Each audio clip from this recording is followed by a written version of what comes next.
नमस्कार दोस्तों, तूली the vlogger में आप सबका फिर से स्वागत है। दोस्तों आज मातृ दिवस है और आप सबको मातृ दिवस की बहुत सारी शुभकामनाएं। ठीक है, आज का जो विषय है ये है कि मैं आप लोगों को आज 11 उपाय बताऊंगी जो कि हल्दी से है और हल्दी क्यों यूज करें जिससे हमारी समस्याएं दूर हो जाए।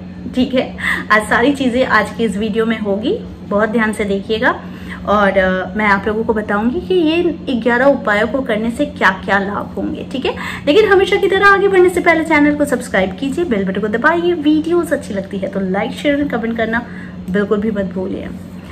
दोस्तों हम सबकी रसोई घर में ना मसाले औषधीय महत्व रखते हैं। ठीक है, उनमें से भी हल्दी का एक अलग ही स्थान होता है क्योंकि हल्दी इन सारी औषधियों में ऐसा एक औषधि होता है जिसके गुण बहुत होते हैं। ठीक है, वो जितनी भी सेहत के लिए है लाभप्रद होती है हल्दी। ठीक है, और धार्मिक कार्यों में भी उसका बहुत ज्यादा महत्व रहता है हल्दी का। देखिए, धार्मिक और ज्योतिष में अगर इनकी चर्चा करेंगे तो ये वीडियो आप लोगों को समझ में आएगी कि मैं हल्दी के चमत्कार के बारे में बात कर रही हूँ कि उनके उपायों से हमें क्या क्या चमत्कार मिल सकते हैं। ठीक है, तो हल्दी जो है वो विशेष प्रकार की एक औषधि है जिसमें दैवीय गुण मौजूद रहते हैं। विवाह में अगर मान लीजिए तो वर वधू को हल्दी चढ़ाने के पीछे का कारण क्या रहता है पता है? बाहरी बाधाओं से बचाया जा सके, जिस वजह से वर वधू को हल्दी से उस दिन अच्छी तरीके से पूरे अंग पर हल्दी लगाया जाता है, बाहरी जो भी है, क्योंकि वर वधू के लिए शादी एक खास दिन होता है और बाहरी जो भी बाधाएं होती है हल्दी क्या करती है, रोकती है। इसलिए हल्दी का एक विशेष स्थान होता है हमारे जीवन में। ठीक है, अब देखिए इसका एक और लाभ भी है कि सेहत और सुंदरता के लाभ के लिए भी हल्दी को हम लोग यूज करते हैं, है ना। तो हल्दी का फेस पैक, कच्ची हल्दी खाना, दूध में हल्दी डालकर पीना, तो ये सारी चीज क्या है, सेहत के साथ साथ आपकी ब्यूटी को भी एनहांस करती है, राइट। लेकिन आज मैं आप लोगों को बताऊंगी कि ये जो हल्दी है ये देखिए क्या होता है ना कि वास्तव में हल्दी का संबंध बृहस्पति ग्रह से है। ठीक है, और बृहस्पति ग्रह से संबंधित इन उपायों को करने से जीवन में ना अपार सफलता मिलती है। तो जैसे कि पुखराज ये होता है बृहस्पति ग्रह को स्ट्रांग बनाने के लिए, यानी बृहस्पति का ये खास रत्न होता है पुखराज। बहुत कोई होते हैं, पुखराज बहुत एक्सपेंसिव होती है जिस कारण से बहुत कोई है ना वो अफोर्ड नहीं कर पाते हैं। लेकिन ऐसे केस में क्या करें, तो फिर उसका सब्स्टिट्यूट पहनिए टोपाज।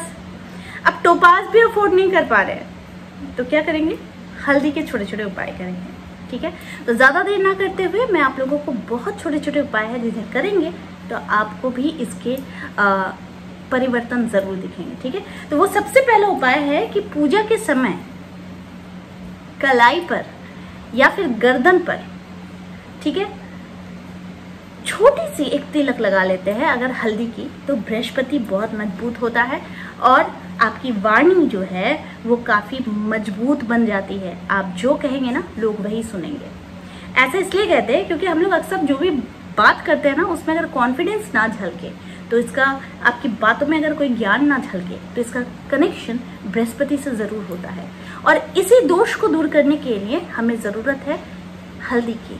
तो गर्दन पर या कलाई पर आप हमेशा हल्दी के थोड़ी मतलब बूंदे लगाया कीजिए, हल्दी को लगाया कीजिए। इससे क्या होता है, वाणी मजबूत होती है, कॉन्फिडेंस लेवल बढ़ता है। ठीक है, अगली जो उपाय है कि हल्दी का दान करना शुभ माना जाता है। इससे ना बहुत सारे स्वास्थ्य संबंधी परेशानियों का अंत होता है। गुरु ग्रह में अनुकूलता आती है। गुरु ग्रह आपको परेशान कर रहा है, कमजोर है, वाणी में वो दक्षता नहीं है, आपकी बात कोई सुनता नहीं है, तो इसके लिए क्या करना है, हल्दी का दान कीजिए। ये बहुत ही शुभ माना जाता है।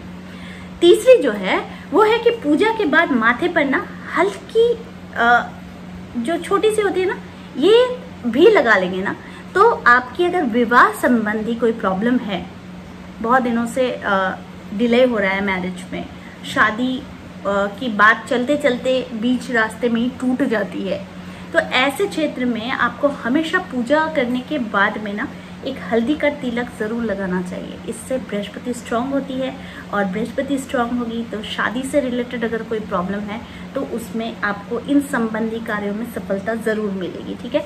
चौथी जो है कि घर की बाउंड्री की दीवार पर अगर हल्दी की रेखा बना दी जाए ना तो घर में नकारात्मकता भरी जो शक्ति होती है ना उनका प्रवेश नहीं होता है, यानी नेगेटिव एनर्जी का प्रवेश नहीं होता है।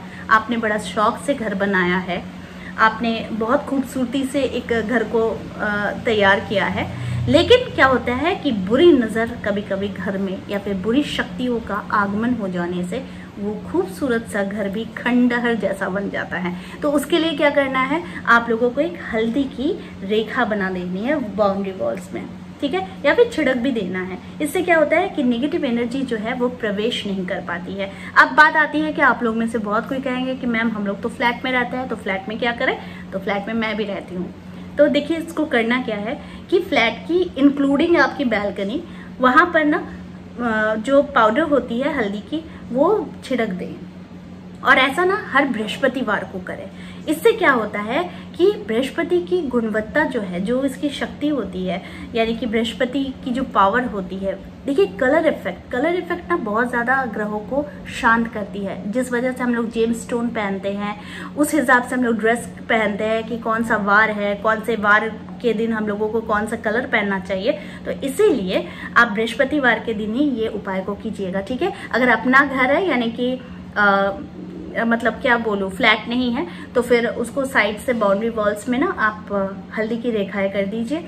और अगर फ्लैट है तो इंक्लूडिंग योर बैल्कनी, आप सारे घर से लेकर बैल्कनी तक वो हल्दी की छींटे मतलब दे दिया कीजिए वो पाउडर को। ठीक है। इससे भी क्या होती है कि नेगेटिव एनर्जी का वास नहीं होता है। एक छोटी सी उपाय और बता दे रही हूँ कि बृहस्पतिवार के दिन ना आप हल्दी पानी तुलसी पर जरूर चढ़ाया कीजिए। ठीक है। इससे भी बृहस्पति स्ट्रांग होती है। और हल्दी का चमत्कार अगर देखना है तो तुलसी के पौधों पर हल्दी के पानी जरूर चढ़ाया कीजिए। इससे आप लोगों के घर में सुख शांति, दरिद्रता मतलब दूर रहती है, सुख शांति आ जाती है। ठीक है। ये था चौथा उपाय। अगली आती है जो कि पांचवी उपाय है, वो है कि नहाते समय अगर नहाने के पानी में चुटकी भर हल्दी डालकर अगर नहाएं तो ये शारीरिक और मानसिक शुद्धता देती है। ठीक है। ब्यूटी को भी एनहांस करती है, और करियर में सफलता के लिए भी ये प्रयोग जो होता है ये अचूक होता है। ठीक है। अब ये जो उपाय बता रही हूँ ये बृहस्पतिवार के दिन तो कीजिएगा भी, जो उपाय बता रही हूँ ये बृहस्पतिवार के दिन तो कीजिएगा ये, लेकिन आपको कंटिन्यू भी करना है अगर, तो आप बृहस्पतिवार के दिन से ही स्टार्ट कीजिए और फिर इसको कंटिन्यू करते रहिए। ठीक है। अगली आती है जो कि छठी है कि हल्दी की गांठ पर मौली को लपेट करना सिरहाने पर रखा जाए तो बुरे सपने नहीं आते हैं। ठीक है। बाहरी हवा से भी बचाव होता है। या फिर आप अपने बेड पर किसी एक कोने में अगर रौली लपेटकर हल्दी को आप वहां पर रख देते हैं तो इससे भी आपका काम बनता है, नहीं तो फिर आप सर के पास लेकर सो सकते हैं। ठीक है। तो ये था छठा उपाय। सातवां उपाय है कि हर गुरुवार को श्री गणेश को मात्र एक चुटकी हल्दी चढ़ाई जाए ना तो इससे भी विवाह संबंधी प्रॉब्लम दूर होती है। ठीक है। याद रहेगा आप लोगों को। तो छोटी सी एक हल्दी की चुटकी भर तिलक आप अगर गणेश जी को चढ़ा दे तो फिर समस्या का समाधान जरूर निकलता है। आठवां होती है कि भगवान विष्णु और लक्ष्मी की प्रतिमा के पीछे हल्दी की पुड़िया छुपा कर रखने से ना बहुत शीघ्र विवाह हो जाता है।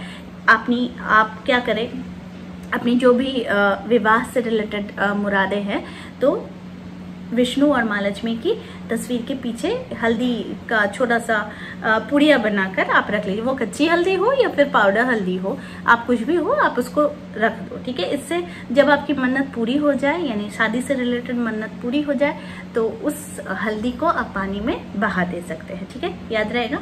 नौवां क्या करना है कि हल्दी के प्रयोग से जीवन में ना संपन्नता आती है। ठीक है। ये जो होता है कि हर मनुष्य की नकारात्मक जो एनर्जी होती है ना इसको दूर करती है। हम लोग क्या होता है ना कि हम लोग बहुत सारी एनर्जीज के बीच में घिरे हुए रहते हैं, लेकिन जब वो एनर्जी हम पर काम करती है एक नेगेटिव तरीके से तो उसको हम लोग कैसे शुद्ध कर सकते हैं। तो इसके लिए मतलब हम लोग घर में अक्सर ना हवन भी करते हैं, है ना। हवन करते हैं, हवन करते वक्त पूजा करते हैं, बहुत सारी चीज़ें डालते हैं, घी डालते हैं, आम की लकड़ियाँ डालते हैं, लेकिन उसके साथ अगर थोड़ी सी हल्दी डाल दी जाए ना तो इन सारी समस्याओं से भी आप लोगों को छुटकारा ज़रूर मिलता है। ठीक है, याद रहेगा आप लोगों को। तो हवन में भी आप हल्दी का उपयोग कर सकते हैं, इससे भी संपन्नता आती है। अगली जो है कि सूर्य को हल्दी मिलाकर जल चढ़ाने से भी शादी की समस्या से छुटकारा मिलता है, यानी कि शादी नहीं हो रही है किसी कन्या की और बहुत उपाय करने के बाद भी, बहुत कोशिश करने के बाद भी शादी तय ही नहीं होती है, तो ये उपाय करके देखिए। सूर्य को हल्दी मिला हुआ जल चढ़ाने से आपके मन चाहे वर से ही शादी होती है। ठीक है, और ये उपाय बहुत कारगर है, बहुत लोग इसे अपनाते हैं, आप भी जरूर अपनाइए। अगली जो है कि हल्दी की माला से कोई भी मंत्र जप किया जा सकता है, तो वो विलक्षण बुद्धि के स्वामी हो सकते हैं। हल्दी की माला कहते हैं कि माँ बगलामुखी के लिए किया जा सकता है। अगर बगलामुखी की आप लोगों ने मंत्रों का दीक्षा लिया है तो आप लोगों को हमेशा रिकमेंडेशन आती होगी कि हल्दी की माला से ही आप लोगों को करनी है। लेकिन हल्दी की माला एक ऐसी माला होती है जिस माला से आप किसी भी मंत्र का जाप कर सकते हैं, तो उससे भी क्या होती है ना, बुद्धि में विकास आती है, बुद्धि तेज होती है और साथ में आपकी जो ऑरा होती है ना वो बहुत क्लीन होते रहती है। तो इसलिए भी हल्दी की माला का यूज किया जाता है। तो आई होप आज का वीडियो आप लोगों को अच्छा लगा होगा। इस तरह के वीडियोस मैं आप लोगों तक लाते रहूंगी। आज के लिए बस इतना ही, फिर मिलेंगे एक नए टॉपिक के साथ। तब तक के लिए आप सबको मेरा प्यार भरा नमस्कार।